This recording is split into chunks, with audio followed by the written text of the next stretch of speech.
चलो बच्चों, चलिए अब हम पढ़ेंगे प्रयोग नंबर 12 के बारे में। प्रयोग नंबर 12 इसमें बोला गया है, इससे पहले हमने प्रयोग नंबर 11 के बारे में पढ़ा। इसमें बोला गया ए बी सी एक समकोण त्रिभुज में कोण बी समकोण है। A B 7 centimeter, A C 7√2 centimeter होने से बी ए सी बी सी ए एवं सी ए बी का मान ज्ञात करें। तो पहले एक समकोण त्रिभुज बना लेते हैं हम लोग।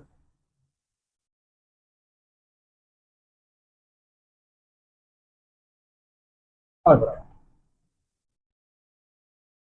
ए बी सी, तो ए बी सी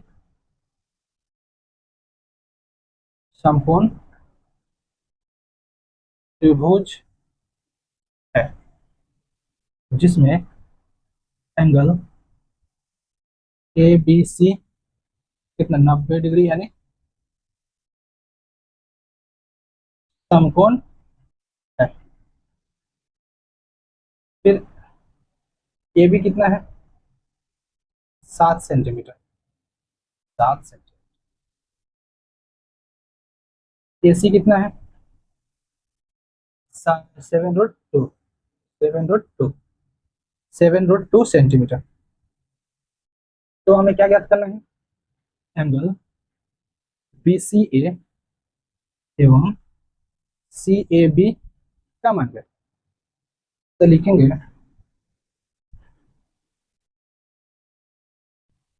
समकोण त्रिभुज ए बी सी से ए बी सी में साइन एंगल बी सी ए बराबर क्या होता है, लंब यानी हो गया आपका लंब यानी परपेंडिकुलर, कर्ण यानी हाइपोटेनस। तो एंगल साइन बी सी ए, देख किसका बात हो रहा है, बी सी ए इसका मान है। तो इसका अगर बात हो रहा है तो इस ये वाला क्या हो गया, ये परपेंडिकुलर बन गया यानी पी बन गया। ये भी बोल सकते हैं ए बी, ये अगर होगा तो एक कर्ण होगा, कर्ण मतलब ए सी। तो sine B C A B का मान कितना दिया है 7, ए सी का मान 7√2। तो साइन बी सी ए बराबर ये 1 बार में कितना, तो यहाँ पे 1/√2। ठीक है, तो साइन बी सी ए बराबर कितना होता है 1/√2। तो साइन 45 बोल सकते हैं। तो साइन साइन कट गया, एंगल बी सी ए बराबर 45 डिग्री। पुनः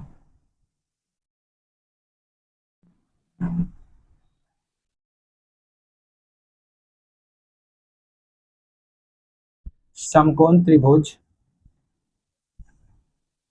फिर चलेंगे समकोण त्रिभुज में क्या निकालना है, सी ए बी किसको निकालना है, सी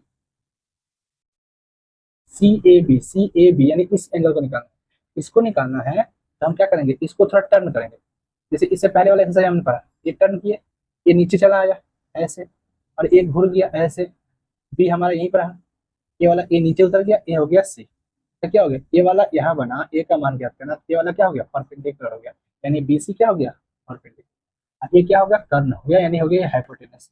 और ये हो गया क्या बेस, यहाँ पे बेस कितना हो गया, बेस हो गया आपका 7, कर्ण कितना हो गया 7√2। तो बोल सकते हैं ऐसा कौन सा फॉर्मूला होता है जिसमें कर्ण हो और आधार हो, यानी हाइपोटेनस हो और बेस हो।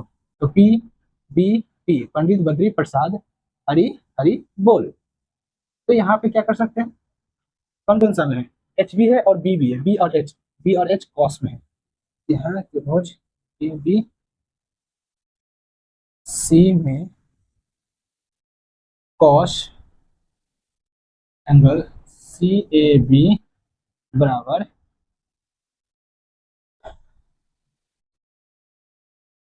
आधार यानी बी, हाइपोटेनस कर्ण, कर्ण यानी एच।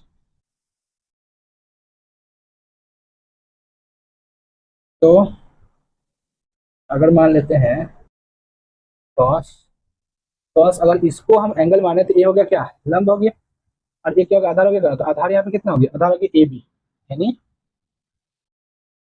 सी ए बी बराबर ए बी बाई ए सी।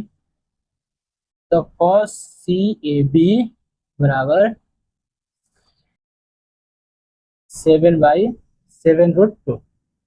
यहाँ पे क्या, ये कटा ये कटा, यानी 1 cos C A B 1/√2 cos C A B बराबर, यहाँ पे कितना जाएगा, कॉस 45 भी होता है। तो इन दोनों को काट दिया जाए, कॉस कॉस कट जाएगा तो चलेगा सी ए बी बराबर जाएगा आपको कितना, 45 डिग्री। तो यहाँ पे हमारा क्या मिल गया, बी सी ए और सी ए बी दोनों का आ गया 45 डिग्री, 45 डिग्री। ये हमारा आंसर। चलिए फटाफट इसको क्या कीजिए, कॉपी में नोट कर लीजिए, और नहीं तो इसका स्क्रीनशॉट कर लीजिए, बहुत ही ईजी है। चलो बच्चों, चलिए अब हम लोग पढ़ेंगे प्रयोग नंबर 13। ये बहुत ही ईजी है, इससे पहले वाला जो थोड़ा हार्ड था उससे इजी के इसमें वैल्यू पुट करना है और आंसर लेके आना है। तो पहले क्या करेंगे, हम इसको लिखेंगे LHS। LHS मतलब आप लोग जानते ही होंगे, left hand side sine square 30 plus cos square 30 degree. Sine का वैल्यू कितना होता है 30 में 1/√2,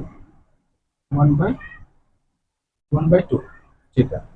1/2 का स्क्वायर प्लस इसका था cos 30 का √3 बाई कितना होता है बताइएगा आप लोग, √3/2 होता है, कितना होता है, √3/2 होता है, √3/2, तो √3/2 स्क्वायर। तो 1 का स्क्वायर 1, 2 का स्क्वायर 4, केवल वैल्यू पुट किया और कुछ नहीं किया। √3 का स्क्वायर मैं आपको पहले बताया था, √3 का स्क्वायर होगा तो 3 हो जाएगा और 4। कैसे, √3 स्क्वायर का मतलब 2 ठो, यानी √3 इंटू √3, और √3 का मतलब हो गया 3 इंटू 3, और दोनों में से एक ठो बाहर आ जाता है, मतलब वो सिंगल हो जाता है। तो यहाँ पे इतना, इसका एलसीएम करेंगे तो कितना 4, 1 + 3 यानी हो गया कितना 4/1, 4/4 कट गया यहाँ पे 1। हमारा यही जाना था, तो बोल सकते हैं प्रमाणित। चलिए ठीक है, इसको फटाफट उतार लीजिए। कुछ नहीं किए इसमें, sine square 30 plus cos square 30 equal to 1, sine square का साइन का वैल्यू 30, साइन 30 का वैल्यू पुट किए, स्क्वायर दिए, कॉस 30 का वैल्यू पुट किए, जो नॉर्मल कैलकुलेशन था स्क्वायर का स्क्वायर किए, और दोनों का एलसीएम लेके 4 लिए, और 3 + 1 ऐड किए, 4 4 करके यहाँ पे कितना 1 आया, इससे हमारा RHS प्रूव हो गया। अब करेंगे क्वेश्चन नंबर 40, इसको फटाफट उतार लीजिए और क्या कीजिए, चलिए हम लोग पढ़ेंगे प्रयोग नंबर 14 के बारे में 40। तीसरा हमारा sum tan square 60 + 1 sec square 60 equal to sec square 60। तो LHS में मेरा क्या है, ये है। तो पहले क्या करना है, LHS को अलग कर लिए। LHS क्या है, tan स्क्वायर 60 + 1। चलिए बच्चों मेरे साथ दोहराइएगा। अब बताइए tan 60 का वैल्यू कितना होता है, tan 60 का वैल्यू, tan 60 का वैल्यू मेरे ख्याल से √3 स्क्वायर + 1, इसका क्या 3 + 1 बताना जरूरी नहीं है, पता है आपको कैसे 3 आया। चलिए अब RHS की देखते हैं हमारा प्रूफ होता है कि नहीं होता। तो सेक स्क्वायर 60, तो सेक 60 का वैल्यू कितना होता है, सेक 60 का वैल्यू होता है आपका 2, तो 2 का स्क्वायर यानी हो गया 4। तो यानी यहाँ बोल सकते हैं LHS equal to RHS proved, यानी